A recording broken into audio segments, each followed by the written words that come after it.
Greetings, listeners, and welcome to a heartwarming new Christmas tale, sure to be an instant classic.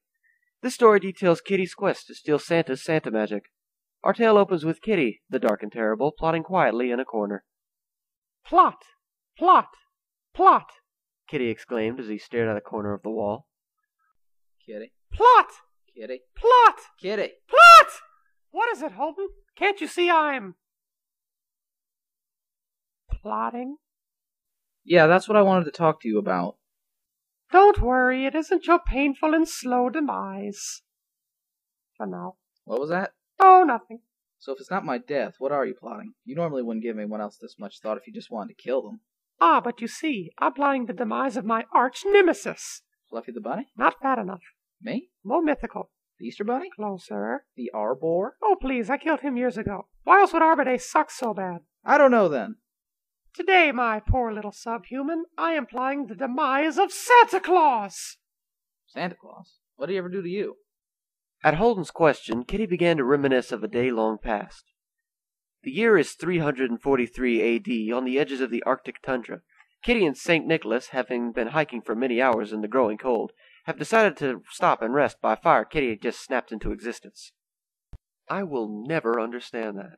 Yes, you'd think people would get used to spontaneous explosions from a small kitty after a few years. No, I meant the snapping. How do you manage to snap such soft paws? You know, I'm not sure either. Probably best if you don't worry about it. Agreed. So, once we get to the North Pole, we can get to work on that workshop we've dreamed about these long years. Yes, I can't wait to start pumping out weapons to sell in the black market. And toys for children.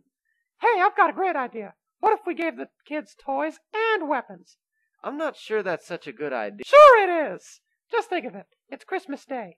A kid bolts downstairs and finds a fully loaded bazooka under the tree. Oh, the joy on his face and the money in my flesh pockets. Well, we'll think about it once we get the shop built. Oh, all right.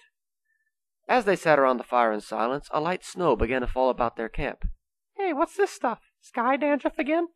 No, Kitty, that's snow. Snoo? What is this snoo you speak of? No, snow. It's frozen. But just as St. Nicholas was about to explain, several snowflakes landed on Kitty and instantly melted. Water! Suddenly, Kitty began to run circles around the fire. Despite his near-godlike powers, he still held his kitty dislike for water. After a few minutes of running in circles and screaming, Kitty jumped into the fire. The water on him instantly evaporated, and the fire licked about his kitty body but did not consume him. Woohoo! That's better. What? Oh, right. Let me just heal that up right there. Thanks, Kitty. What the hell was that stuff? Like I said, it's snow. Frozen water that falls from the sky. That's horrible! Surely this is the bunny's doing. No, it's just a natural phenomenon. Like hell it is! I'm just glad this 10-by-10-yard barren field is the only place in the world that it snows. No. Don't tell me. This happens in a lot of places, Kitty. In fact, the North Pole is covered with this stuff. At that, Kitty instantly disappeared from the fire and reappeared several yards away where it wasn't snowing. On the ground near St. Nick's feet lay a device he'd never seen before, with a note that said, "Pick me up, Kitty," followed by a picture of Kitty's face. As he lifted the strange device to his ear, he heard Kitty's voice come through the other end. Hey, look, Nicky boy. It's not that I don't want to go to the North Pole with you. I just don't want to go to the North Pole. At all. You know, it's not me. It's your fault for wanting to go. But Kitty... No buts! They are smelly. I've already made up my giant mind. We aren't going. But it's what we've always dreamed of. I'm thousands of years old and immortal. I've got time. I'm sorry, Kitty, but I won't give up on everything I've worked for. Then I guess this is where we part. Hey. How about this? I'll go to the North Pole, build the shop, get magic powers, then come and bring you back. Why do you need magic powers? And how would you get them for that matter? You're not a kitty. I can use them to stop the snow. And I know a guy.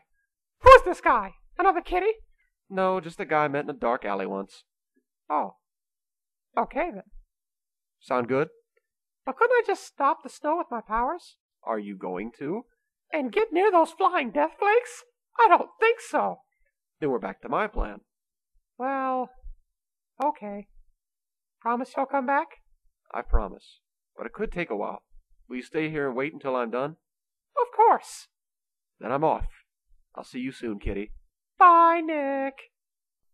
As Kitty used his super sight to watch St. Nicholas walk into the cold winter wasteland, he realized something. Oh, wait. I could have given him magic powers. Oh well. Now all I have to do is stay here and wait until— Oh, a bug! Num num num num num num num num num num num num num num num. Kitty said as he chased after the bug. Many minutes later, after he had caught and eaten the bug, he looked up to see that he was deep into the forest. What was I doing again? Must not have been that important. Oh, another bug! Num num num num num num num num num num num num num num num. He said as he chased the new bug, leaving all thoughts of St. Nick and the North Pole behind. At least, for the moment. Back in the present, Kitty was beginning to come out of his reminiscing. You back yet, Kitty? What? You haven't said anything. You just stopped talking for like 5 minutes. Why are you gonna kill Santa? Because I'm old, bitter, and I have nothing else to do. Oh, and Santa's a Nazi. Bum, bum, bum! The hell was that? Drama. Until next time, everyone.